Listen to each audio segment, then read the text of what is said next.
Subject IT and accountancy unit 4 internet technologies and emerging technologies. ठीक है, internet पढ़ लिया हमने, हिस्ट्री पढ़ ली, टाइप पढ़ ली। अब पढ़ लेते हैं एमर्जिंग टेक्नोलॉजीज़ क्या है। जैसे कि आपको पता है इंटरनेट जो है बहुत ही अलग अलग तरीके से यूज़ किया जाता है। आप लोग गूगल यूज़ कर लेते हो प्रोजेक्ट बनाने के लिए, पीपीटी बनाने के लिए। कोई भी चीज़ अगर आपको नहीं मिला तो आप गूगल यूज़ करते सबसे जो अभी आजकल जो बहुत ही पॉपुलर सोर्स है इंटरनेट का, वो है आपका ई कॉमर्स। ई कॉमर्स मतलब जैसे कि आपको कोई भी शॉपिंग वगैरह करना है या नेट बैंकिंग आप जब करते हो या कुछ भी आप करते हो तो आप ई कॉमर्स को यूज़ करते हो। ठीक है, अब ई कॉमर्स जो है वो क्या होता है? ई कॉमर्स मतलब होता है इलेक्ट्रॉनिक कॉमर्स, जहाँ पे आप इंटरनेट के थ्रू क्या करते हो, बाइंग, सेलिंग, ट्रांसफरिंग या कोई भी प्रोडक्ट या कोई भी सर्विस एक्सचेंज करते हो नेटवर्क के थ्रू। उसको बोला जाता है e commerce. So what is e commerce? E commerce और electronic commerce is a process of buying, selling, transferring और exchanging products, services and information via electronic network and computers. ठीक है, तो ई कॉमर्स क्या होता है? जहाँ पे हम गुड्स को या प्रोडक्ट को या सर्विसेज को ऑनलाइन कंप्यूटर के थ्रू, इंटरनेट के थ्रू बाइंग एंड सेलिंग करते हैं। फॉर एग्जांपल अमेज़न है, मिंत्रा है, फ्लिपकार्ट है, नायका है।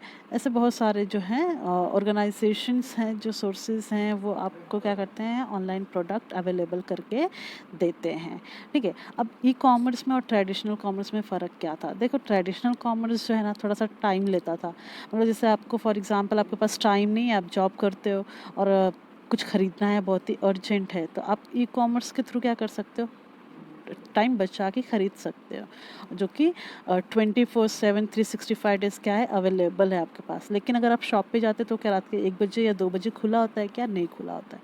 तो वहाँ पे क्या होता है, प्रॉब्लम होते हैं। तो इसीलिए लोग क्या करते हैं, ई कॉमर्स यूज़ करते हैं। जैसे इस सिचुएशन पे आप देखोगे तो सब क्या यूज़ कर रहे हैं, ई कॉमर्स यूज़ कर रहे हैं। तो ई कॉमर्स जो है वो क्या है, बहुत ही फास्ट मेथड है, जो कि लोग बहुत ही जल्दी जल्दी स्प्रेड हो रहा है। लोग बहुत ही पहचान रहे हैं कि फ्लिपकार्ट क्या है, अमेज़न क्या है, ये सब कुछ। ठीक है, तो ई कॉमर्स आपका वही है। ट्रेडिशनल कॉमर्स जो था उसका एक निगेटिव चीज़ ये भी है कि बहुत ही स्लो वर्क था और बहुत ही टाइम लेता था। मतलब कस्टमर्स के अकॉर्डिंग जो है ये जो ट्रेडिशनल कॉमर्स था वो अवेलेबल नहीं था, उसका एक टाइम दिया हुआ था, जबकि ई कॉमर्स में ऐसा नहीं है, आप कभी भी शॉपिंग कर सकते हो। अब ट्रेडिशनल कॉमर्स में लेकिन बेनिफिट क्या था कि आप पर्सनली कस्टमर्स जो है मर्चेंट से मिलता था, मतलब शॉपकीपर से जाके आप मिलते थे, यहाँ पे कोई थर्ड पार्टी नहीं होता था। लेकिन ई कॉमर्स में ऐसा नहीं होता। ई कॉमर्स में क्या था, थर्ड पार्टी होता है, जहाँ पे मतलब कि जो फ्लिपकार्ट है वो आपके लिए थर्ड पार्टी हो गया। ओके, तो ये ट्रेडिशनल कॉमर्स और ई कॉमर्स में फ़र्क है। ओके, अब देखो 1960 में इलेक्ट्रॉनिक कॉमर्स करके तो कुछ था ही नहीं, क्योंकि लोग को कुछ पता ही नहीं था। सिर्फ वहाँ पे क्या चलता था, मेलिंग का काम या फैक्सिंग का काम होता था, जहाँ पे इंटरनेट को हम लोग यूज़ करके ईमेल या फैक्सिंग वगैरह करते थे। ठीक है, फिर उसके बाद 1979 में जो है टीवी आ गया। तो टीवी को हमको पता चला कि टीवी करके भी कुछ है जिसको हम देख सकते हैं। तो कैसे कैसे धीरे धीरे टेक्नोलॉजीज आगे बढ़ी हैं, ये आप यहाँ पे देख सकते हो। 1960 में ऐसा कुछ भी नहीं था। सिर्फ आप मेल वगैरह करना है या फैक्सिंग वगैरह करना है तो आप कंप्यूटर को यूज़ कर सकते थे। उसके बाद 1979 में टीवी आ गया। फिर 1981 में जो था, ये आपको कंप्यूटर टू कंप्यूटर अगर कोई बिजनेस वगैरह करना था तो ये अवेलेबल हो गया था, मतलब B2B। उसके बाद 1990 में जो है जो वर्ल्ड वाइडली आपको नेटवर्क अवेलेबल करा के दे दिया गया, आपको इंटरनेट दे दिया गया कि आप कहीं से भी किसी भी देश के बारे में अगर कुछ जानना चाहोगे, कोई भी चीज़ें ढूंढते हो तो आपको वो ईजिली अवेलेबल करके मिल जाता है। मतलब इंटरनेट कनेक्शन दे दिया गया था सब लोगों को, हर एक इंडिविजुअल जो है इंटरनेट को यूज़ कर सकते थे। इसके पहले ऐसा नहीं था, जो सिर्फ मिलिट्री के लोग थे जिनको ज़रूरी थी उन्हीं को सिर्फ एक्सेस दिया गया था, मतलब 1 से 2 कंप्यूटर ही चलते थे। 1990 में ऐसा नहीं हुआ। 1990 में पर्सनली, इंडिविजुअली हर एक को दे दिया गया कि आप इंटरनेट क्या करो, यूज़ करो। फिर उसके बाद 1984 में जो था, क्या हुआ कि आप ऑनलाइन परचेस कर सकते हो। जैसे कि टेस्को वगैरह ने क्या किया था, ऑनलाइन शॉपिंग वगैरह अवेलेबल करके दिया था। फिर 1982 में जो था, 1992 में जो था, आपको यहाँ पे एक वर्ल्ड वाइडली नेटवर्क दिया गया था, जहाँ जैसे कि मैंने आपको बताया अमेरिका में पहले वो एक कंप्यूटर जो था वो सिर्फ काम करता था, उसके बाद उसने 2 से 3 कंप्यूटर उसने क्या किया, नेटवर्क में अटैच किए और 2 से 3 पीसी काम करना चालू कर दिए गए। तो ऐसे नेटवर्क को क्या किया गया, स्प्रेड किया गया। और आज के सिचुएशन में आपको अच्छे से पता है कि नेटवर्क जो है कितना ग्रो हो चुका है 1960 से लेके 2020 तक। तो ऐसे ही धीरे धीरे क्या हो गया, आपको देखो 2008 में क्यूआर कोड वगैरह आप स्कैन कर सकते हो, 2005 में आईफोन आ गया, 2004 में आपको सिक्योरिटीज़ दे दी गई कि पासवर्ड वगैरह भी ऐसा कुछ होता है जहाँ पे आप डेटा सिक्योर कर सकते हैं। फिर उसके बाद आपको 2010 में फर्स्ट जनरेशन आईपैड टैबलेट आया जो लोग यूज़ करने लगे। तो ऐसे क्या हुआ है, जो इम्प्रूवमेंट हुआ है। अब पढ़ लेते हैं नेक्स्ट कि ईडीआई क्या होता है। ईडीआई मतलब होता है इलेक्ट्रॉनिक डेटा इंटरचेंज। ठीक है, अब ये कहाँ पे यूज़ किया जाता है, बिजनेस में यूज़ किया जाता है, जहाँ पे आप क्या करते हो, इंटरनेट के थ्रू डेटा एक्सचेंज करते हो, इंटरचेंज करते हो कंप्यूटर टू कंप्यूटर। उसके बाद है EFT, electronic fund transfer. Electronic fund transfer ये आपको अच्छे से पता होगा शायद, मतलब होता है मनी एक्सचेंज करना एक अकाउंट से दूसरे के पास। ठीक है, तो ई कॉमर्स देखो कैसे कैसे धीरे धीरे स्प्रेड हुआ है हर एक जगह। Top 10 largest e commerce market आपको दिया हुआ, जहाँ पे चाइना है, कनाडा है, यूएस है, फ्रांस है, जर्मनी है, यूके है, रशिया है, ठीक है, कोरिया है, जापान है, ब्राज़ील है। ये टॉप 10 ई कॉमर्स मार्केट हैं जहाँ पे इनकम जो है बिलियन में होती है। तो ऐसे धीरे धीरे क्या हो रहा है, मार्केट में बढ़ते जा रहा है ई कॉमर्स।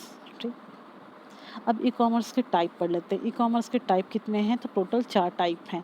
पहला B2B। B2B मतलब होता है business to business. For example B2B का है TPN। TPN एक ऐसा एग्जांपल है जहाँ पे मतलब एक कंपनी से कंपनी का होता है। फॉर एग्जांपल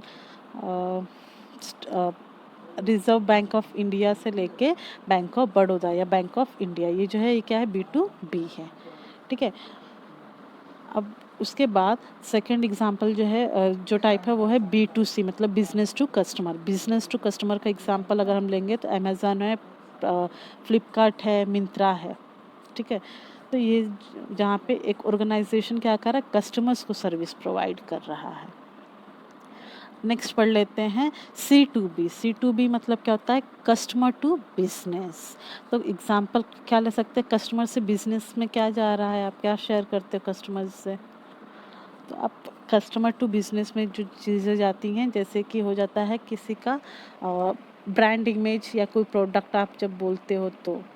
ठीक है, उसके बाद है C2C। C2C मतलब कस्टमर टू कस्टमर, जैसे कि ओला हो OLX हो गया, जहाँ पे एक कस्टमर क्या करता है, दूसरे दूसरे कस्टमर से बात कर सकता है।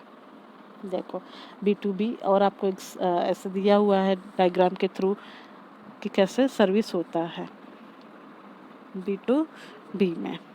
देखो बिजनेस ऑर्गेनाइजेशन जो है होलसेलर से कांटेक्ट करते हैं, कस्टमर करते हैं, मतलब वो अमेज़न वाला एग्जांपल आपको बताया था।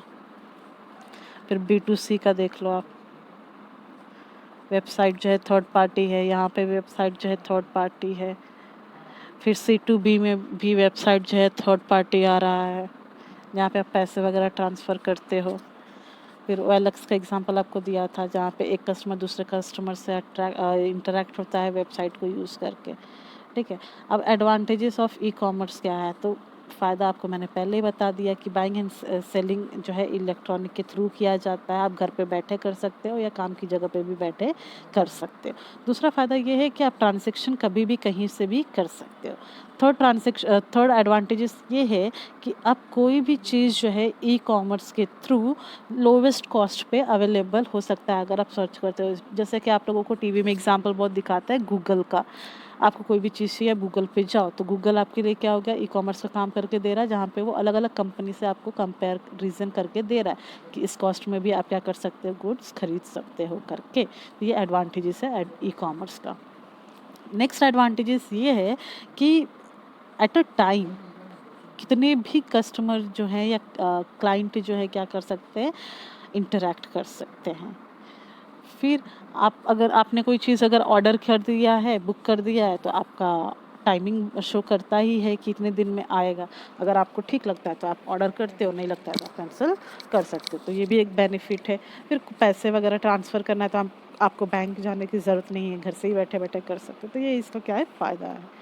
अब डिसएडवांटेजेस क्या है कि यहाँ पे कोई भी गारंटी नहीं होती है, ठीक है? और हैकर बहुत ही होते हैं, मतलब आपको डुप्लीकेट प्रोडक्ट वगैरह मिल सकता है।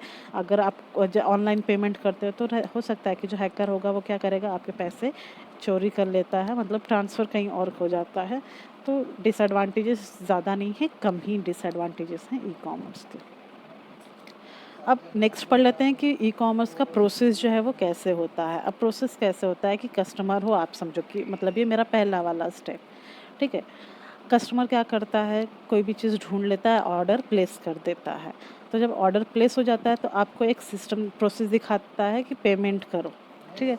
अब पेमेंट आप debit card, net banking, internet के थ्रू या जीपे, यूपीआई, पेटीएम के थ्रू कर सकते हो, ठीक है? फॉर एग्ज़ाम्पल मैंने क्रेडिट से पे किया, क्रेडिट कार्ड पे किया, ठीक है? तो मैं यहाँ पे क्रेडिट कार्ड से पे करूँगी।